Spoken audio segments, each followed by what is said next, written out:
आयुष जी। श्री हरिवंश बाबा। श्री हरिवंश महाराज जी। महाराज जी, अगर कोई साधक 84 जी का पाठ कर उसे जगत मंगल के लिए समर्पित करे तो क्या सबको भगवत प्राप्ति हो जाएगी? नहीं, भगवत प्राप्ति उसी को होती है जो स्वयं भगवान का चिंतन निरंतर करता है। जगत मंगल के लिए तो उसके पाप नष्ट होंगे, लेकिन वो भगवत प्राप्त थोड़ी हो जाएगा। भगवत प्राप्ति तो उसी को होगी जो स्वयं अपने मन से भगवान का चिंतन करता है। किसका प्रश्न है, समझ रहे ना? स्वयं भगवान का चिंतन करता है, उसको भगवत प्राप्ति होती है। रितिका वर्मा जी, छत्तीसगढ़। श्री हरिवंश महाराज जी। महाराज जी, क्या हमारे जीवन के निर्णय पूर्व से ही निर्धारित हैं या हमारे पास अपनी नियति चुनने का वास्तविक? नहीं, पूर्व से निर्धारित है सुख और दुख। पूर्व से जो पाप कर्म का फल होता है दुख, पुण्य कर्म का फल होता है सुख। सफलता और असफलता ये हमारे, जैसे हम बहुत अच्छे दौड़ाक है लेकिन हमारा प्रारब्ध बुरा है, तो हम दौड़ने चले लेकिन हमारे पैर में या फिसल गए या कुछ ऐसा कुछ हो गया कि यद्यपि हम समर्थ थे अपने गोल तक पहुंचने में, लक्ष्य तक, लेकिन असमर्थ हो गए। इसे कहते हैं प्रारब्ध, कि आपका प्रयास सफल रहा लेकिन परिणाम असफल रहा। क्या नाम जप से? हाँ, नाम जप से हम प्रारब्ध को दबा सकते हैं, हम प्रारब्ध से आगे बढ़ सकते हैं। इसीलिए हम सबको कहते हैं नाम जप करो। भगवान के नाम में पाप नाशक शक्ति है, वो पाप को विध्वंस कर देगा और जो बुरा प्रारब्ध है उसको सहने की सामर्थ्य देगा। अच्छा, हम एक बार असफल हो गए लेकिन हम अगली बार फिर प्रयास करते हैं। हर बार प्रारब्ध थोड़ी हमें गिराएगा, हम अगली बार क्रॉस करेंगे, अपने गोल तक पहुंचेंगे।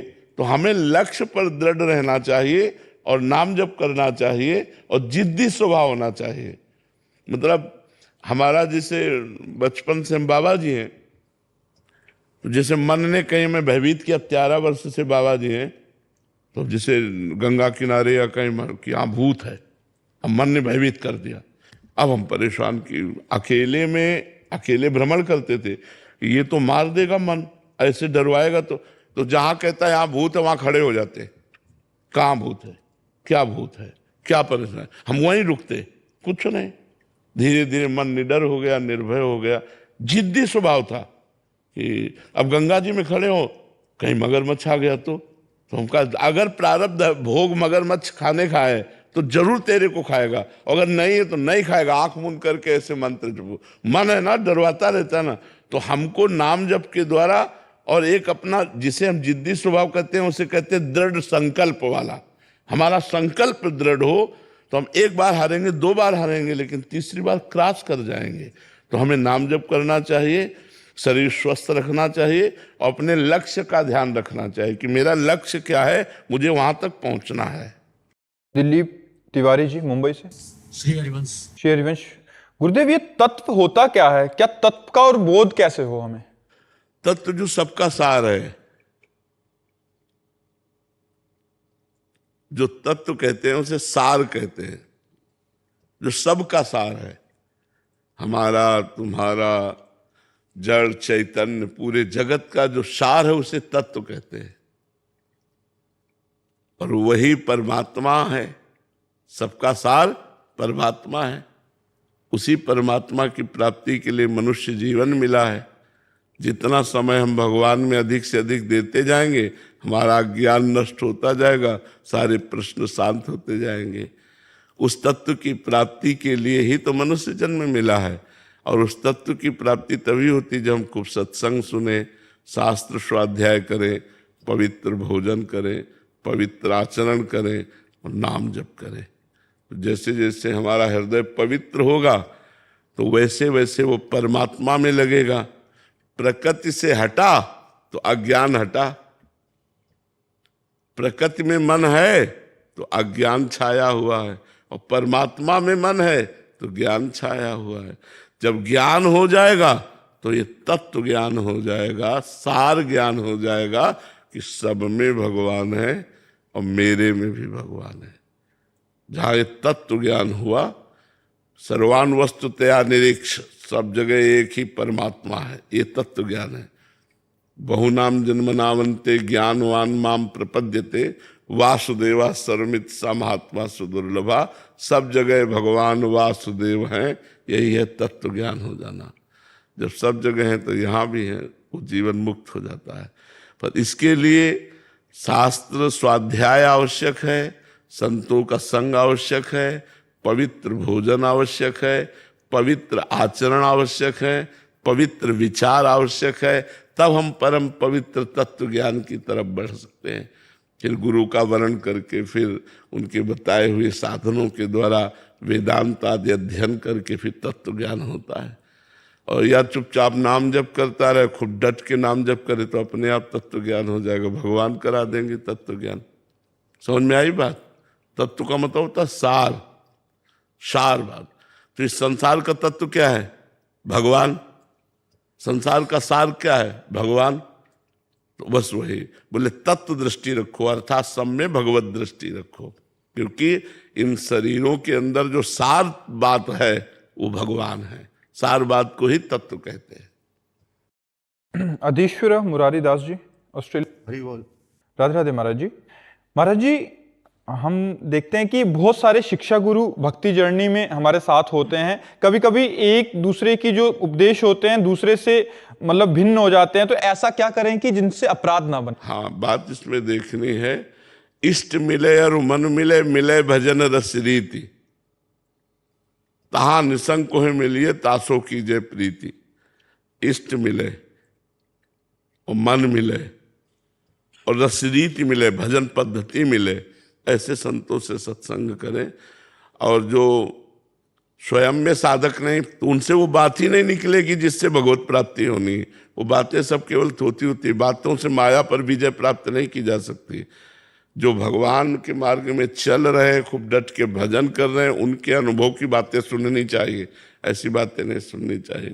कुछ बातें तो ऐसी होती कि बिना अनुभव वाले जब बोलते हैं तो वो बिल्कुल थोथी बातें होती हैं, और कुछ बातें जैसे अनुभव वाली बोलते हैं तो अब उनका भाव सखा भाव है, हमारा भाव गोपी भाव है, हमारा भाव सहचरी भाव है, हमारा भाव वात्सल्य भाव, तो अंतर पड़ेगा। हमें भाव भी देखना है। कुछ बातें ऐसे नहीं मिलती कि एक प्रसंग हो रहा है सांख्य योग का और एक प्रसंग हो रहा है भक्ति योग का, तो दोनों में कटाक्ष हो जाएगी। तो इसीलिए श्रोता को बड़ा प्रवीण होना चाहिए कि अपने काम की बात ले, अपने मार्ग की बात ले, बकाया सुन लिया सब भगवान की चर्चा है। जो बात हमारे गुरु से मिलती वो बात हमने लिया, और इसके बाद सब बात वही छोड़ दी और वो अपनी बात चल दी। किसी का विरोध नहीं, किसी से कोई मतलब नहीं। हमें अपने मार्ग की बात लेनी है। अगर सत्संग सुने तो हमारे मार्ग, ये ज्ञान होना चाहिए कि हमारा मार्ग क्या है, हमारे मार्ग की बात क्या है। नहीं तो सांख्य योग है, अष्टांग योग है, कर्म योग है, भक्ति योग है, चारों का मार्ग अलग अलग है, लक्ष्य एक है, परिणाम सबका एक है, मार्ग अलग अलग है। तो जब मार्ग की बातें होंगी चारों दिशाओं की, तो एक पूरब, एक पश्चिम, एक उत्तर, एक दक्षिण, तो कैसे मिलान होगा? मार्ग की बात तो मिलान नहीं होगी, लेकिन चाहे जिस मार्ग से जाए वो उसी भगवान को प्राप्त करता है, उसी परमात्मा को प्राप्त करता है, उसी ब्रह्म को प्राप्त करता है। तुम्हारी बात समझ में आई जी? इसलिए हमको जहाँ हमारा इष्ट मिले, जहाँ हमारी उपासना मिले, जहाँ हमारे मन की बात मिले, वो पकड़नी चाहिए और बकाया सब छोड़ देनी चाहिए। सत्संग हो रहा है, सबके लिए हो रहा है, हमारे लिए अकेले थोड़ी हो रहा है, तो हमको अपने मतलब की बात पकड़नी, बकाया छोड़ देनी। और विरोधाभास में देखना कि किस योग की चर्चा हो रही। अब जैसे वेदांत चर्चा एक महात्मा कर रहा है, वो कह रहा है मैं ही ब्रह्म हूं। अब वो जितनी बात करेगा सब काट देगा, केवल मैं की स्थापना करेगा। अब एक भक्त बात करेगा तो मैं को नष्ट करेगा, केवल आप ही आप हैं। अब कैसे मिलान होगा? एक दासोहम, एक सोहम, सोहम अश्वि तीव्रत्य खंडा, वो भी मार्ग है, दास दासोहम, तो दोनों का मार्ग कैसे मिल सकता है? लेकिन परिणाम दोनों का एक ही है, उसी परमात्मा की प्राप्ति है। तो विवेकी होना चाहिए श्रोता कि मुझे क्या लेना है। ऐसा नहीं कि सब लेना है सब छोड़ देना है, नहीं, कुछ लेना है, कुछ छोड़ देना है। बहुत विवेक से हमें सुनना चाहिए। मोहिनी मूर्ति देवी दासी जी, राधे राधे महाराज जी। महाराज जी, ये ज्ञात हुए कि सब कुछ श्री जी करती हैं, पर जब परिवार पर दुख और तकलीफ का समय आता है तो हम भक्ति में उस समय कैसे दृढ़ता लाएं? देखो, पूरा बंधन ममता है, ममता। इसीलिए भगवान ने कहा, जननी जनक बंधु सुत दारा, तन धन धाम सुहृद परिवारा, सबकी ममता ताग बटोरी, मम पद मन ही बांध बर डोरी।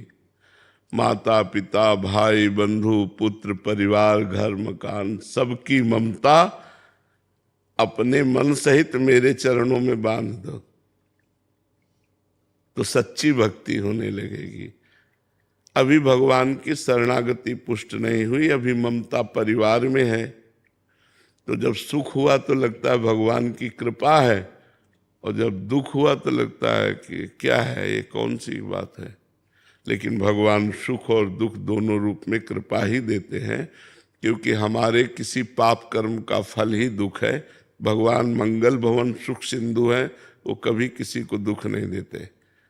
पर हमारे कर्म पीछे जो दुख वाले हुए हैं उनको भोगेगा कौन? हम ही को तो भोगना पड़ेगा। अवश्य में भोक्तव्यम कृतम कर्म शुभाशुभम, शुभ और अशुभ कर्म अवश्य भोगने पड़ेंगे। तो शुभ का फल है सुख और अशुभ का फल है दुख। चाहते हो सुख और करते हो पाप, तो दुख तो भोगना पड़ेगा। अब देखो, जो कानून है वो कानून है, उसे कोई काट नहीं सकता। कानून के अंतर्गत ही सारी क्रियाएं होंगी, कानून के बाहर नहीं होंगी। तो हमको अगर कोई भी दुख मिल रहा है तो भागवतिक कानून के अनुसार हम अपराधी थे, इसलिए हमें दुख मिल रहा है। कोई भी सुख मिल रहा है तो भागवतिक कानून के अनुसार हमारा प्लस पॉइंट है, इसलिए हमें सुख मिल रहा है। भगवान न किसी को सुख देते हैं न दुख देते हैं। भगवान कृपा करते हैं, मंगल भवन है, वो सदैव महासुख देते हैं। तो अभी हमने भगवान की कोई भक्ति थोड़ी की है, छोटी मोटी पूजा और भक्ति करते हैं, और अनुकूलता आती तो कृपा मनाते हैं और प्रतिकूलता आती तो दुख मनाते हैं। नहीं, अनुकूलता प्रतिकूलता हमारे कर्मों का फल है। भगवान तो कृपा सिंधु है। जैसे कोई भी पिता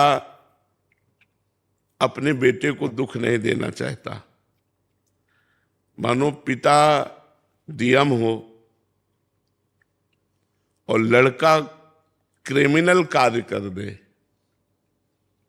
क्राइम कर दे, अपराध कर दे, और वो पुष्ट हो गया है। अब क्या डीएम उसे बचा लेगा? वो भी कानून का अधिकारी है, लेकिन जब अपराधी सिद्ध हो गया तो फिर नहीं बचा सकता। ऐसे ही भगवान हमें बहुत प्यार करते हैं, पर अगर अपराध करोगे तो भोगना पड़ेगा। फिर मतलब, तो ऐसे हमारा परम पिता परमात्मा बड़ा दयालु है, लेकिन जब हम ऐसे कर्म कर देते हैं तो फिर उसी के कानून में हमें दंड मिलने लगता है। और जब उसकी शरण में चले जाते हैं, अच्छे कर्म करते हैं, भजन करते हैं, तो सारे अपराध माफ करके हमें मुक्त कर देता है। तो वैसे तो कृपालु हैं, पर हमारे कर्म ही हमको दुख देते हैं, भगवान नहीं। ये अच्छे से समझ लो। इसलिए खूब नाम जप करो और अच्छे कर्म करो, परोपकार करो। दिलीप कुमार सिंह जी, राधे राधे महाराज जी। महाराज जी, मैं एक जिला न्यायाधीश हूं और अपने दायित्वों का निर्वहन भी कर रहा हूं। कभी कभी महाराज जी मुझे ऐसी परिस्थिति का अनुभव होता है जब मेरे मन को लगता है कि एक जो आगे अभियुक्त जिसे पुलिस एक गंभीर आरोप में आरोपित कर रही है, वास्तव में वो निर्दोष है, परंतु सभी गवाह और सबूत उसके विरुद्ध हैं। ऐसी परिस्थिति में महाराज जी कभी उनको दंड विधान करना पड़ता है, तो फिर मेरा मन में बहुत ऐसा लगता है कि ये कोई पाप तो नहीं बन गया मेरी कलम से। तो महाराज जी, उसे जब आपकी आत्मा कहे कि ये निर्दोष है, उसे इतना अधिकार तो आपका है कि लंबा टाइम बढ़ा सकते हैं। अच्छा, आप न्याय की वही करोगे जो सबूत है? जी जी, उसके खिलाफ बोल नहीं सकते आप। उसी के माध्यम से हमको करना पड़ता है। उसी उसी पर न्याय करना पड़ेगा। ऐसा बहुत परिस्थितियां आती हैं महाराज जी, हाँ जैसे कोई गर्ल है, लड़की है, खड़ी होके कहती है, जबकि वो प्रॉपर्टी का विवाद होता है, कुछ अलग चीजें होती हैं, बहुत, हाँ बिल्कुल। आरोप लगा देते हैं लोग। हमको तो वो कह रही है, कानून ऐसा बना हुआ है कि हमको फिर उसी तरह से करना पड़ता है जो हमारे एविडेंस है। तो उस समय फिर भगवान का स्मरण करते हुए भगवान से प्रार्थना कीजिए कि हम तो अपने कर्तव्य का पालन कर रहे हैं, अब आप सर्वमालिक सबसे बड़े न्यायाधीश आप हैं, तो भगवान आप जैसा मंगल हो वैसा हमारे अंदर से प्रेरणा करके बुलवाइए, लिखवाइए। अब सबूत खिलाफ है तो हम क्या कर सकते हैं। आप उस समय कलम मेरी चल गई, मेरी वजह से एक आदमी 10 साल की मतलब सजे में चला गया, मेरी कलम से। तो फिर हमें लगता है कि मतलब अंदर से ऐसा लगता है कि ये निर्दोष है, लेकिन फिर भी हम सभी लोग एविडेंस है, सभी गवाह हैं, सभी चाकू है। हाँ, उस समय आप भगवान